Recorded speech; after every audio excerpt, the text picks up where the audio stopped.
Hi, Dancing Rabbit here, and welcome to another weekend edition of the Pagan Perspective. This week's question has to do with the pop culture views of magic and witchcraft.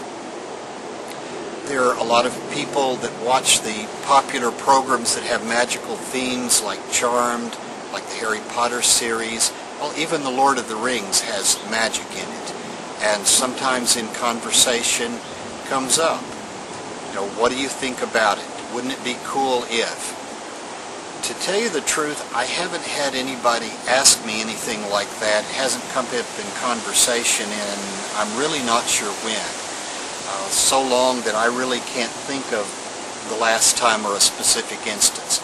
And part of it may be because I'm a little older than some of the rest of the hosts here, and grown-ups my age don't sit around and talk about Charmed and the latest episode of it.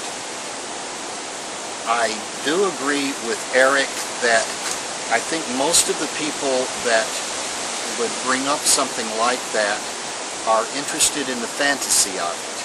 Those are some really good shows. I'm not a particular fan of Charmed, but I really love the Harry Potter series, and I can't wait to see the final installment of it. But anyway, like Eric said, I think most people that are going to bring up something like that, whether they are fans of the TV series, the movies, the books, or whether they are really a fanatic about it and dress up in costume and really spend a lot of time almost pretending that they are one of the characters, I think that they're attracted to the fantasy of it.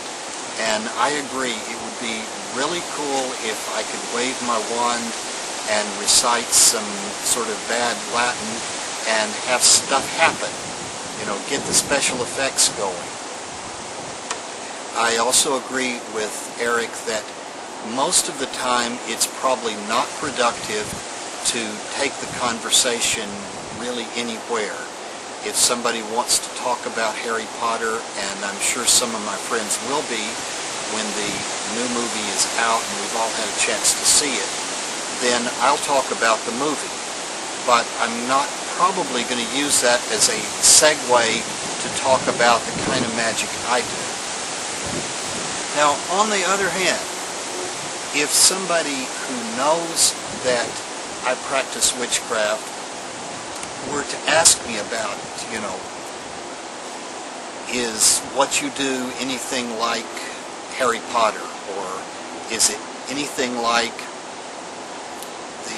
the other movies that we've seen, or maybe jokingly, can you show me how to do a fireball throwing spell, or why are you spending money on gas, why don't you just ride your broomstick to work?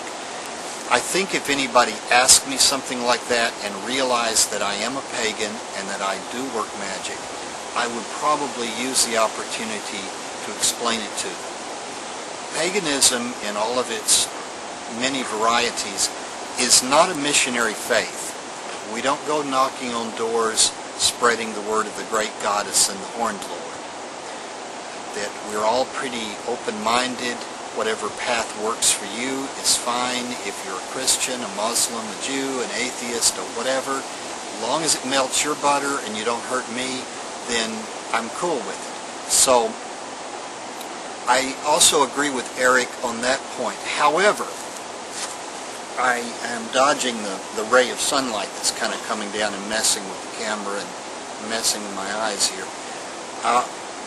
Kind of on the other hand, I believe that we pagans do have something that is useful. It's useful not only to us as individuals, but I think that it's useful to society. I think the world would be a better place if more people were pagan. If we got into the ecology and being nice to Mother Earth and that sort of thing. I think that there are some people out there that paganism, if they knew it existed, if they knew what it really was, that would be their path. And that we are secretive about our religion and that we don't tell people about it, I think does them a disservice. I was really surprised to hear several of the younger pagans, not on this collaborative but on other channels, talk about how they found paganism because they were a fan of the TV series Charmed, and they were really attracted to the idea of doing magic. And then when they did some research into it and they found out what magic is really like, they were attracted to it. They were attracted to the religion, not just to the special effects and the fantasy. So, Eric, I think that you're exactly right on, but the fact that there are some people out there who would benefit from the knowledge of what paganism is about, I think that if the opportunity presents itself, this is a person that we can safely for us, safely for them, talk about our faith, come out of the broom closet a little bit with. If they seem to be genuinely interested in magic, we might consider pursuing, taking it to the next step and talking about what real magic is really like. And if they're interested, maybe we go further, and if it turns out they're not interested, then we kind of drop it right there. This has been a little rambly. I feel like I've kind of said some of the same stuff more than once. But folks, it's really hot out here in the backyard, and Feather and I are getting ready to go out and have dinner where they will have air conditioning. So, put up with me. Till next time, peace.